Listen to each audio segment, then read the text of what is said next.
दोस्तों, हमारी पृथ्वी पर समय समय पर कई वैज्ञानिकों का जन्म हुआ है, जिन्होंने आपके और हमारे जीवन में काफ़ी परिवर्तन ला दिया है, जिससे हमारा जीवन और सरल हो गया है और हम और सुख सुविधा से जी पा रहे हैं।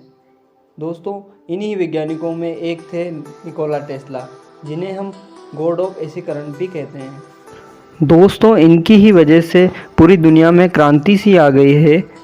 आज जो हम नियाग्रा फॉल्स, प्रेन motor, Tesla coil, wifi, remote, radio जो देख रहे हैं, ये टेस्ला की ही देन है।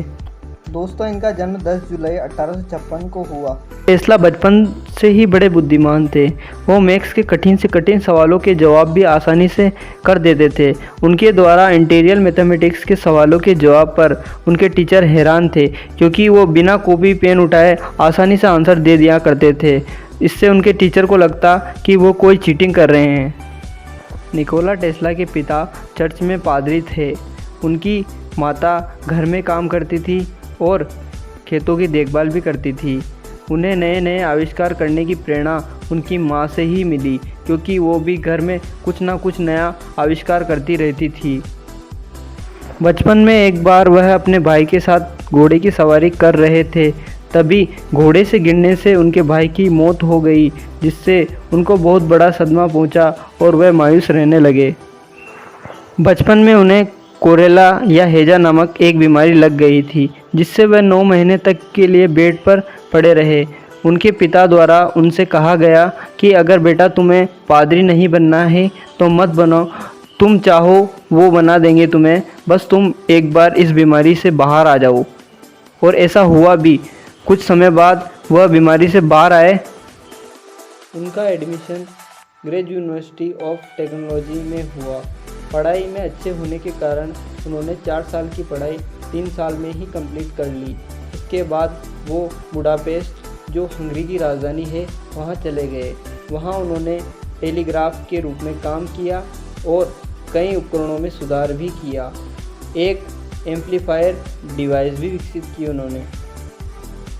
इसी काम के दौरान उनके मन में प्रेरण मोटर के बारे में विचार भी आया, जो उनके आविष्कारों में से एक है। कुछ साल बाद वह पेरिस चले गए, जहां वह थॉमस एडिसन से मिले। थॉमस एडिसन को उनका काम बहुत अच्छा लगा। उन्होंने वहां 2 साल तक काम किया। एक बार एडिसन ने उनसे मजाक किया कि अगर आप हमारे उपकरणों में सुधार करते हैं तो आपको 50,000 डीसी डायमंड दिए जाएंगे। निकोला ने सोचा कि ये अच्छा अवसर है। फिर उन्होंने डिज़ाइन के सुधार में प्रत्येक दिन 19 घंटे तक काम किया और कुछ दिन में एडिसन के पास गए और उनसे अपने 50,000 डीसी डायमंड्स मांगे, तो उन्होंने कहा कि हम अमेरिका के मजाक को नहीं समझ पाए। टेस्ला खुद की एक इलेक्ट्रिक कंपनी खोलना चाहते थे, लेकिन उनके पास पैसे नहीं होने के कारण वह ऐसा नहीं कर पाए। बाद में वेस्टिंगहाउस के एक इन्वेस्टर टेस्ला से मिलने आए। वह जानते थे कि टेस्ला बहुत इंटेलिजेंट है और वह इन्वेशन करते रहते हैं। टेस्ला और वेस्टिंगहाउस के इंजीनियर ने मिलकर एसी मोटर की डिज़ाइन में सुधार किए। एसी करंट की तरक्की देख थॉमस एडिसन जलने लगे थे। थॉमस एडिसन और निकोला टेस्ला के बीच अब करंट वॉर शुरू हो गया था। एक दूसरे को सही साबित करने के लिए थॉमस एडिसन ने चाल चली, जिसमें उन्होंने एक हथनी को करंट देकर मार दिया और इलेक्ट्रिक चेयर पर बिठाकर कई लोगों को मार डाला, यह बताने के लिए कि एसी करंट कितना खतरनाक है। लेकिन वह इनके प्रोजेक्ट को नहीं रोक पाए। वह एसी करंट को हवा के माध्यम से सभी लोगों तक फ्री में पहुंचाना चाहते थे, लेकिन किसी कंपनी ने उनका साथ नहीं दिया, क्योंकि कंपनियों को इससे कोई लाभ नहीं हो रहा था। इस कारण उनका यह आविष्कार पूरा नहीं हो पाया, क्योंकि उनके पास इतने पैसे भी नहीं थे। टेस्ला ने अपने जीवन में 200 आविष्कार किए, जिनमें से कुछ को ही पेटेंट करा पाए।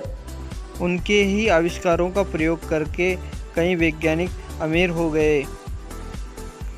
इनकी मृत्यु 7 जनवरी 1943 को न्यूयॉर्क में हुई थी। दोस्तों, आपको टेस्ला के जीवन से आपको अगर कुछ सीख मिली हो तो हमारे वीडियो को लाइक कीजिए और चैनल को सब्सक्राइब भी कीजिए, क्योंकि हम ऐसी इंटरेस्टिंग वीडियो लाते रहते हैं आपके लिए।